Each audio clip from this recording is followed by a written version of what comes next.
बिस्मिल्लाहिर्रहमानिर्रहीम। सैयद मुनव्वर हसन की वफ़ात के ऊपर मुझे शदीद गम हुआ। मेरे बड़े पुरानी उनसे वाक़फ़ियत, मेरे ख़्याल से 60 की दहाई से मैं उनको जानता था। मुख्तलिफ़ मौक़ों पर मुलाकात होती थी। कभी कभी वो हमारे घर जब तशरीफ़ लाते थे, जब मेरे वालिद साहब से भी उनका करीबी ताल्लुक़ रहा, और सैयद अबुल आला मौदूदी जब कराची आते थे या किसी अंदाज से मेरे वालिद साहब मिलने जाते थे तो भी मुनव्वर साहब के साथ कोई ना कोई मुलाकात का एहतमाम हुआ करता था। मेरी ज़ात के एतबार से मैं उनका हमेशा बड़ा मशकूर रहूँगा कि मेरे किरदार साजी के अंदर भी, नसीहतों के एतबार से भी, वो हमेशा अच्छी बातें किरदार साजी के हवाले से उनका ज़िक्र करते रहते थे। तो ये तो मेरा ज़ाती ताल्लुक़ इतना करीबी इसी माना करके था कि कुछ अच्छी चीज़ें उनकी नसीहतों की वजह से मैंने अपनी ज़िंदगी में अपनाई। मैंने उनके इलेक्शन के अंदर 1977 के अंदर बहुत अच्छी, बड़े ज़ोरदार अंदाज से उसमें मेहनत की, और उस मेहनत के दौरान मुझे आज तक भी बड़े अच्छे वाक़यात भी याद हैं कि तकरीर कर कर के उनकी आवाज़ जब बैठ गई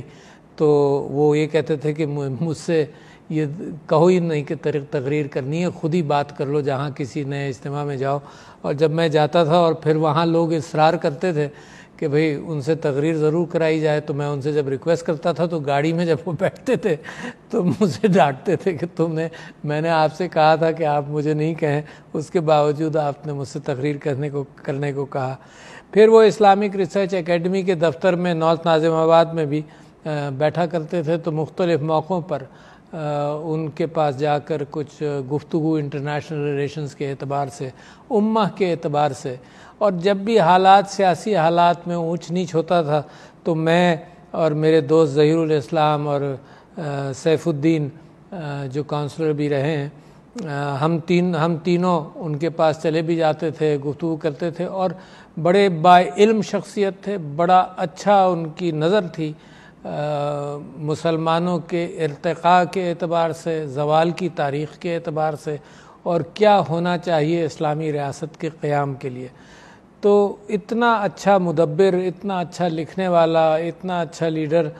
तो मुझे उनके साथ जो दिली ताल्लुक़ था, इस वजह से मुझे बड़ा सख्त अफसोस हुआ। पिछले दिनों मैं कराची गया तो किसी शादी में उनसे मुलाकात हुई और उन्होंने अपनी बीमारी का ज़िक्र किया, तो मुझे अफसोस हुआ कि ये जिस बीमारी का उन्होंने ज़िक्र किया था वो उसके अंदर आहिस्ता आहिस्ता इंसान कमज़ोर ही होता चला जाता है। जब उनकी वफ़ात हुई तो उनके बेटे तलहा ने मुझे उनकी बीमारी के हवाले से भी गुफ्तगू की। तो मैं ये समझता हूँ कि जमात इस्लामी तहरीक के हवाले से मुनव्वर साहब एक हीरा थे, और उनके किरदार के बड़े पहलू हैं जिनसे मैं भी वाकिफ़ हूँ, और उनसे कहीं ज़्यादा बहुत सारे लोग, उनके रफ़ीक उनके वाकिफ़ रहे हैं। कभी कभी तल्ख़ बातें भी वो मुझसे कहते थे सख्ती से कि ये ऐसा नहीं, ऐसा होना चाहिए, और मेरा उनका मोहब्बत का रिश्ता कभी किसी मामले में कमज़ोर नहीं हुआ। बल्कि जब मैंने तहरीक इंसाफ में शमूलियत अख्तियार की तो उनको एक ख़त भी मैंने लिखा कि किन वजूहात की वजह से मैं समझता हूँ कि मैं कभी जमात इस्लामी का रुकन नहीं रहा, मगर मेरी हमदर्दियाँ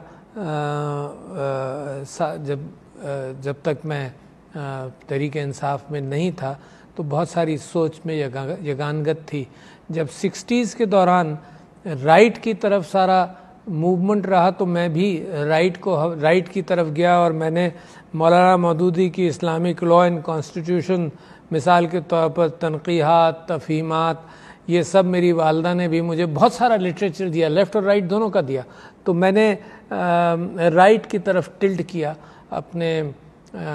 इंतखाबात, अपने कॉलेज के इंतखाबात में भी। वहाँ पर राइट और लेफ़्ट नहीं था, मगर ये कि उस ज़माने के अंदर 60 की दहाई के अंदर ये बहुत बड़ी पॉलिटिकल और थ्योरेटिकल और एनालिटिकल बैटल थी लेफ़्ट और राइट की। तो उसके अंदर मुझे इतने अच्छे अच्छे दोस्त मिले, मैं दोस्त भी कहूँगा मुनव्वर साहब को, इतने अच्छे अच्छे दोस्त मिले जिनकी वजह से जो कुछ चंद अच्छी चीज़ें अगर इखलाक के अंदर आई हैं تو انہی ذریعوں سے آئی ہیں۔ تو بہت شکریہ، اللہ تعالیٰ ان کی مغفرت کرے، اللہ تعالیٰ ان کو جنت کروٹ کروٹ جنت نصیب کرے، اور جو لواحقین ہیں ان کو صبر عطا کرے، اور جو خاندانی لواحقین اور جاننے والے اور رشتہ دار مگر ان کا دائرہ جو ہے وہ خاندانی رشتہ داروں سے کہیں بڑھ کر تحریکی رشتہ داروں سے تعلق رکھتا ہے، ان سب کو اللہ تعالیٰ صبر عطا کرے۔ شکریہ۔